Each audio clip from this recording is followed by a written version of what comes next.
Oi, pessoal do oitavo ano, estamos aqui para concluir a nossa aula, tá? A gente está vendo o capítulo que fala dos países emergentes da América Latina, que são Brasil, Argentina e o México, tá? Na última aula a gente estudou sobre a Argentina e essa nós vamos estudar sobre o México. Professor, não vai ter o Brasil na prova? Não, vai ter só México e Argentina. Por quê? Porque o Brasil tem mais história e eu não quero misturar a história do Brasil com geografia. Tá? Então a gente... acender a luz aqui para ficar mais claro. Então a gente vai ver, tá aí na prova só esses dois países, até para facilitar. Professor, por que o senhor está de máscara? Isso aqui já é uma forma da gente se adaptar, porque logo, logo, se Deus quiser, a gente vai estar voltando para a sala de aula. E as aulas vai ter que ser desse jeito, de máscara. Então a gente já tem que se adaptar. Até mesmo meu óculos aqui todo embaçando. Tá? Mas vamos ver lá. Pessoal, a gente sabe que o México, ele fica na América do Norte, junto com os Estados Unidos e Canadá. Mas ele não tem um certo grau de desenvolvimento que nem ambos, que nem México, ou Estados Unidos e Canadá. E ele não faz parte da América anglo-saxônica.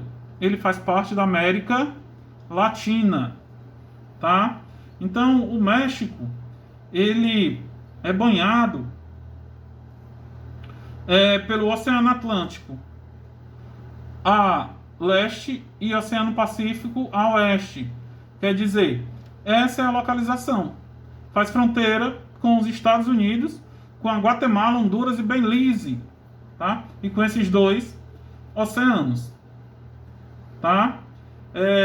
Agora vamos estudar o espaço natural do México. Como a gente estudou da Argentina, vamos estudar do México. O espaço natural mexicano é dividido em 3 partes. Qual, professor, essas 3 partes?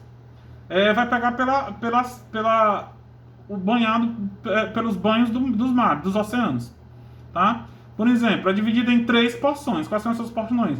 A costa oriental, que sempre é o que está, se vocês estão com o livro aberto, é do lado direito da mão de vocês. Lembre-se que o Oriente é sempre o lado que vem, o lado da Ásia. Eles são orientais. Por quê? Porque lá o sol nasce primeiro. Tá? Então, essa primeira parte do México, você vê no mapa, é o lado oriental, onde está aí banhado pelo Golfo do México, próximo ao Mar do Caribe. Professor, não é o Oceano Atlântico? É porque tem um Golfo, mas isso aí tudo é Oceano Atlântico. Então, por esse lado, né, o lado esquerdo ou lado direito do mapa, o lado oriental, é chamado a costa oriental. Aí tem o Planalto do México. Professor, onde fica o Planalto do México? É na parte do meio, na parte central do México.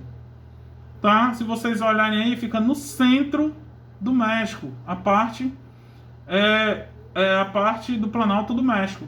E a terceira parte, que é a costa ocidental, que é ao lado do México banhado pelo Oceano Pacífico.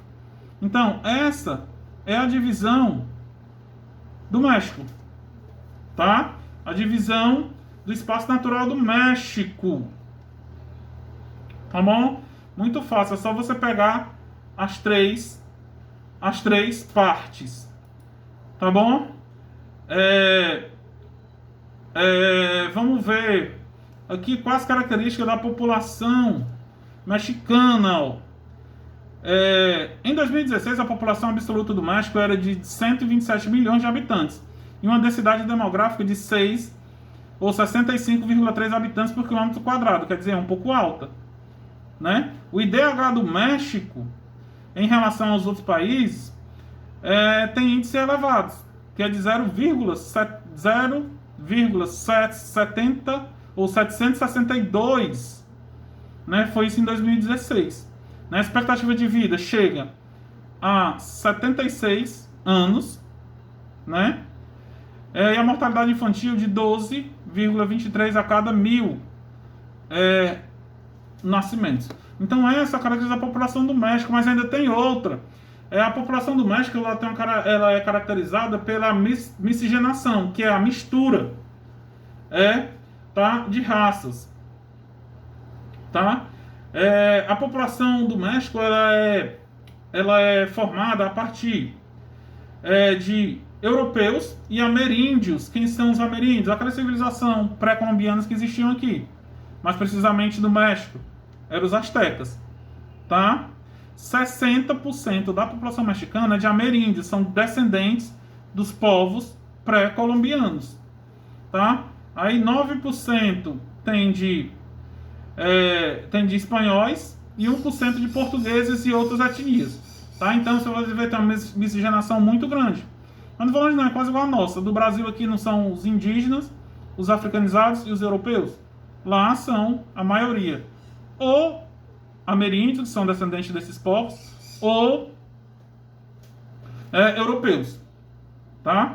Então essa é a característica da população mexicana. Tá? Vamos ver lá.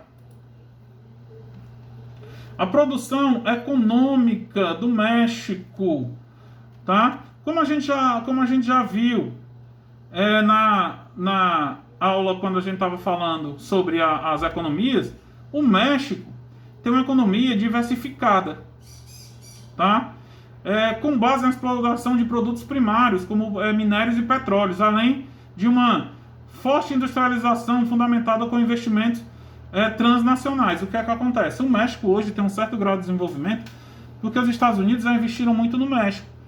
Então, quando se pega para a América do Sul, o México consegue ser um país desenvolvido. Ou América do Sul, a América Latina, o México consegue ser um país desenvolvido. Graças à exploração de petróleo, exploração de minérios e investimentos de grandes empresas vindo dos Estados Unidos. Tá? Agora vamos ver um pouco aqui. Não sei se eu falo um pouco além do petróleo, quais são os minerais explorados. Mas vamos ver aqui, ó. Porque não é só o petróleo, tá? Que tem outros minerais que são extraídos do México, tá? Vamos ver aqui a agropecuária. Pessoal, o território mexicano ele impõe algumas limitações no tocante à prática da agropecuária. Por quê? Porque algumas partes dos terrenos são montanhosos e irregulares. Os solos, geralmente, com baixa fertilidade. E ainda tem a existência de um vasto locais de climas desérticos que não têm condições de plantar. Né? Como é que vai plantar em locais desérticos? Tá? Além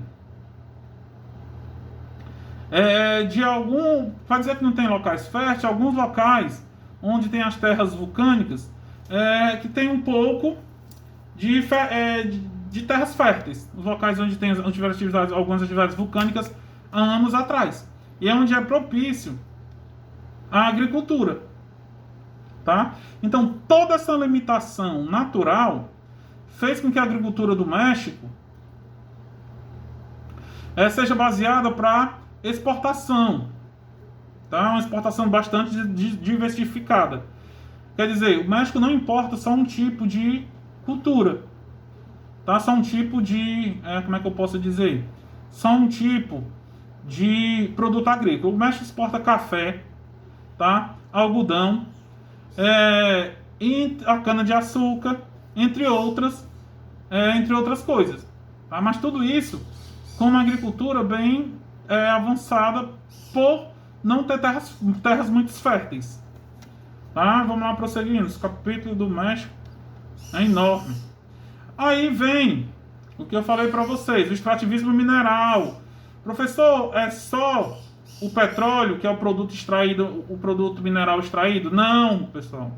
Tem outros produtos, ó. Como, por exemplo, lá também eles faz a extração de prata, zinco e chumbo, né? Também o ouro, o manganês, o níquel, o cobre, o ferro e diversos outros minerais destinados propriamente à exportação, sobretudo para os Estados Unidos. Então, além do petróleo, todos esses outros produtos também são extraídos, tá? Justamente para quê? Para exportação. Ou logo para onde? Para os Estados Unidos. Aí vocês vão entender a última questão da prova, tá? Lembre-se disso, ó, tudo vai para os Estados Unidos, tá? Sobretudo, por tudo não, viu, pessoal? Sobretudo, a grande parte vai para os Estados Unidos, tá? Aí vem o NAFTA. Pessoal, o NAFTA é tipo o Mercosul aqui, tá? O NAFTA um bloco econômico entre Estados Unidos, Canadá e México, que foi criado em 1994, que facilitou, tinha a intenção de criar uma zona de livre circulação de mercadorias, serviços e capitais entre os três países, Estados Unidos, México e Canadá. Impulsionou as exportações entre os países, mas também facilitou a atuação de diversas empresas estadunidenses em território mexicano, atraído pela mão de obra farta, barata e desorganizada, por incentivos fiscais, tá? E ligações trabalhistas e ambiente frágil. O que é isso? O meio ambiente frágil. Então, as empresas dos Estados Unidos acharam no México, a partir do NAFTA, um local para investir, tá? Aí, muitas dessas indústrias são chamadas aí a resposta da última questão, de maquiladoras. Como é que essas empresas funcionam? Sua prática produtiva consiste em realizar operações superficiais, dando uma aparência nacional às empresas, uma maquiagem e seus produtos ao longo da fronteira com os Estados Unidos. Existem mais de 3 mil empresas desse tipo, empregando milhares de mexicanos, na maioria deles mulheres, que recebem baixos salários de média salarial. O que é que acontece? Essas empresas, o nome já diz, maquiladoras, elas maqueiam. Por exemplo, uma empresa norte-americana vai instalar uma empresa no México, né? Ela vai pegar mexicano, vai pagar impostos baixíssimos ao México, mas o produto dela, o final, vai para onde? Para os Estados Unidos. É uma empresa norte-americana que está investindo no México, não é uma empresa mexicana, tá? Por isso é uma maquiagem. Não, a gente bota empresa no México, mas todo o lucro traz para cá, tá? Porque lá nos Estados Unidos tem uma lei trabalhista forte, ambiental forte. No México é mais frágil, por isso que eles preferem maquiar essas empresas, dizer que é mexicana, mas acabam não sendo, tá? Outra aula, a gente fala do Brasil, mas o Brasil tá falando aí só história, que é o quinto tópico. A gente vai ter um capítulo só sobre a geografia do Brasil, tá bom? Assistam a revisão, qualquer coisa me pergunte pelo WhatsApp.